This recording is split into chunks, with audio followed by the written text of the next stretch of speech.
Hi, my name is Kushan and I am a PhD student in the School of Electrical and Electronic Engineering, Nanyang Technological University, Singapore.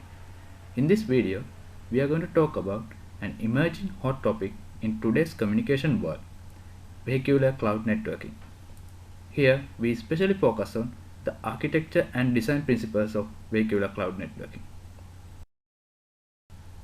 The main reference selected for this presentation is Vehicular Cloud Networking, Architecture and Design Principles, which is taken from an IEEE communication magazine in 2014 February. Apart from that, the following references were also useful in preparing this presentation. First of all, let's take a look at VANET or Vehicular Ad Hoc Network, because vehicular cloud networking was interpreted based on this VANET foundation. Vehicular ad hoc network can be defined as a dynamic wireless network built using a collection of vehicles and roadside units. It consists of V2V vehicle-to-vehicle communication and V2I vehicle-to-infrastructure communication. With the advancement of technology, VANETs provide drivers and passengers with safety and comforts, traffic efficiency, entertainment, and environmental monitoring. Now, let's take a look at some of the features of VANET. Application content time space validity. Modern vehicles produces a great amount of information while at the same time consuming them. Therefore, they are called as rich data prosumers. Such contents show several common properties of local relevance such as local validity, explicit lifetime, and local interest. Local validity indicates that vehicle generated content is only valid for a specific area. For example, in safety applications, a speed warning message near a sharp corner may be valid only to vehicles approaching the corner within 100 meters. Explicit lifetime reflects the fact that vehicle content has its own valid time. For an example, road congestion information may be valid only for 30 minutes. Local interest indicates that for generated data, only nearby vehicles will be interested, not the vehicles in the other side of the region. So the next property is context-centric distribution. In here, vehicle applications are mainly interested in content, not its provenance. This memoryless property is an important feature of VANETs. Vehicle applications sends or broadcasts query messages to a local area but not to a specific vehicle, and accept responses regardless of the identity of the content providers. Vehicle collaboration using sharing of sensor data. Modern vehicle applications presume a huge amount of sensor data in a collaborative manner. That is, multiple sensors installed on vehicles record various physical phenomena and share them among the vehicles. For an example, in these mobile applications, vehicle uses sensors including video cameras to record all surrounding events such as car accidents. Thereafter, agents like police cars can search the vehicular network for witnesses as part of their investigation. With this foundation on VANETs, now let's move on to vehicular cloud networking. Vehicular cloud networking is basically a combination of vehicular cloud computing and information-centric networking. The unique properties associated with these two paradigms have been extensively used in vehicular cloud networking. So now, let's find out what is vehicular cloud computing and information-centric networking before we go into the system operation of vehicular cloud networking. Vehicular cloud computing is another form or a subset of mobile cloud computing. It begins from a conventional internet cloud computing model. In conventional internet cloud computing, the internet cloud offers network access to the vehicles with limited resources. So the vehicles can use the computing resources in the internet and upload and download content from the internet and to the internet. However, it is too costly to upload every content to the internet cloud and too time consuming to search and download them. Besides, most of the contents picked up by vehicles have only a local relevance and best to store them locally. Therefore, this conventional internet cloud computing model is not used in vehicular cloud computing. So, in vehicular cloud computing, vehicles effectively form a cloud within which services are produced, maintained, and consumed. In other words, vehicular cloud computing constructs a cloud by using a collection of vehicular computing resources. Information-centric networking basically focuses on what or the context of data rather than where or the origin of data. To this end, ICN uses node or data attributes such as content names rather than a specific node address like IP. This decouples the content from publishers and called as content-based routing. This animation developed using Python software will give you a practical idea of how information-centric networking works in vehicular cloud environment.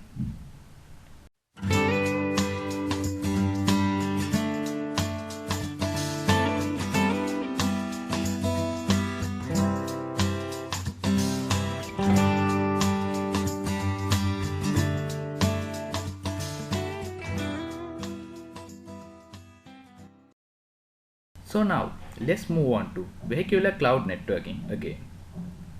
The eventual goal of vehicular cloud networking is to create a vehicle cloud and encourage collaboration among cloud members to produce advanced vehicular services.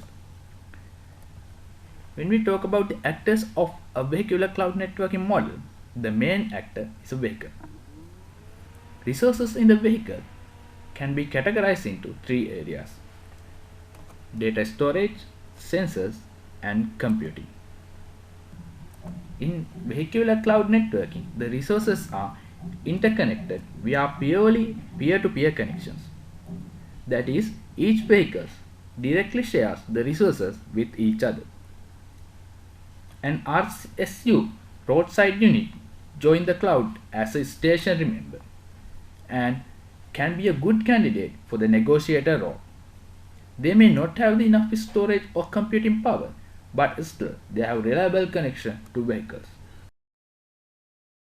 So now, let me explain the core concept of vehicular cloud networking, which is system operation, using an example. First step of vehicular cloud networking operation is cloud resource discovery. Let's assume the vehicle V1 wants to find the information about an event, say about a condition of a road which is out of its vicinity.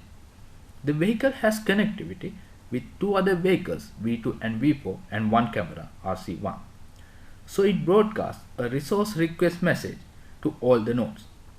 From all those nodes, RC1 and V2 has the information about that event, and they reply back with resource response messages which includes information about that event to V1.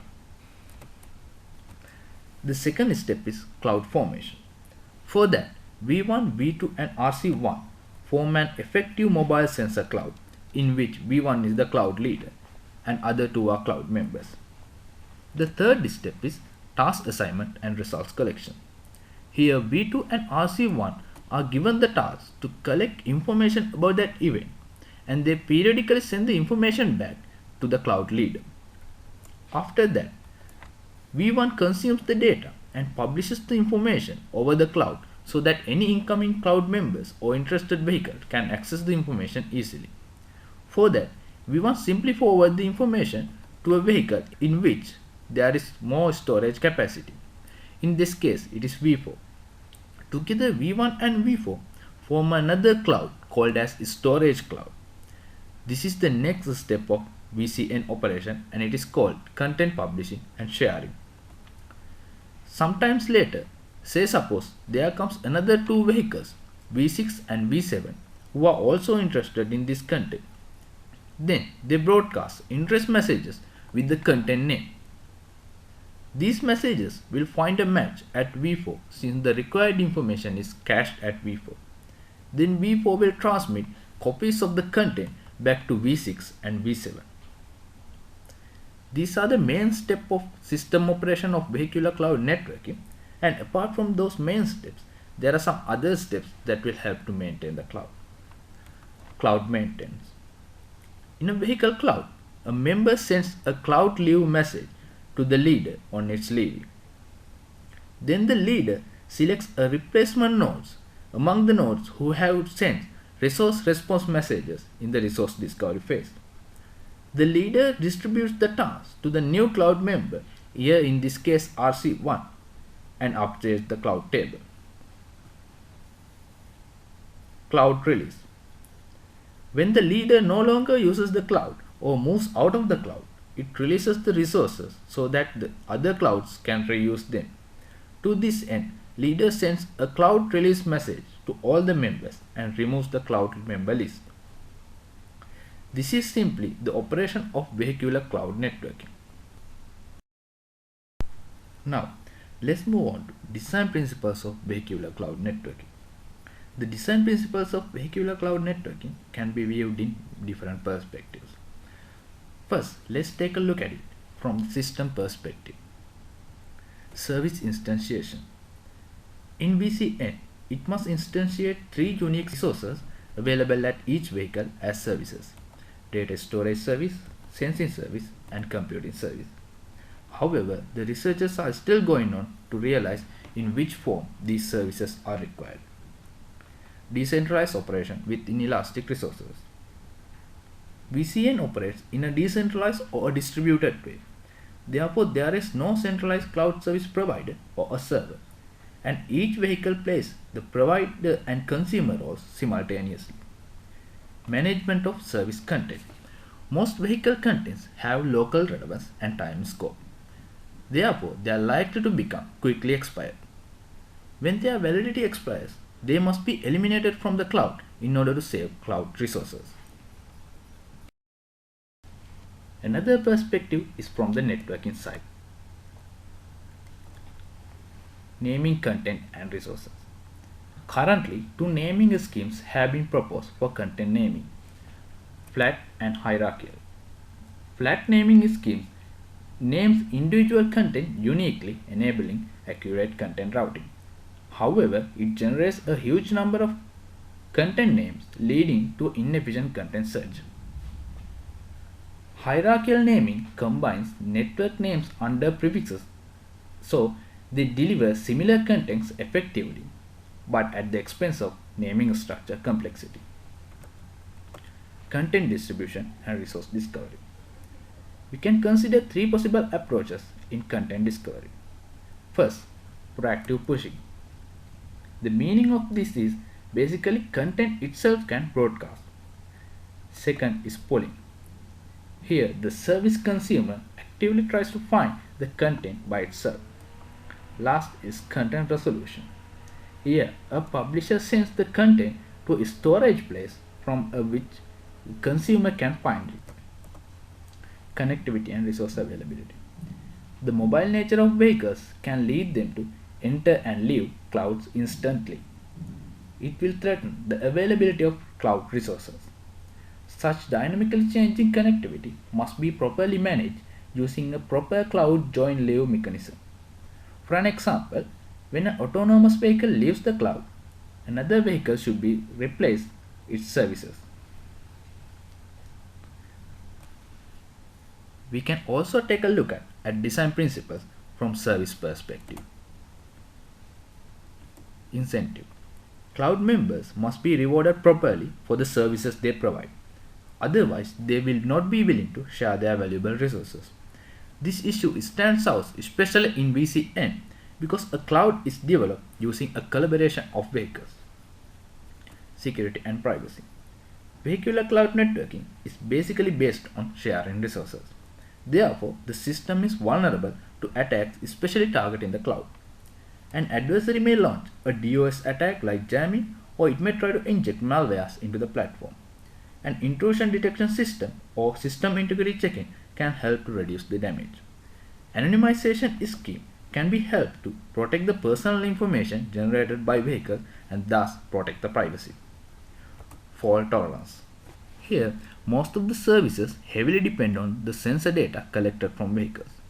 However, the sensors can be physically broken, malfunction, or compromised. This will lead to erroneous data. The VCN services must be able to tolerate such unpredictable failures. So that is it about vehicular cloud networking. I hope you must have got a basic understanding about the architecture, system operation and design principles of vehicular cloud networking. Thank you very much for viewing, and don't forget to drive safe, because after all, safety of yours and your loved ones are in your hand. Thank you.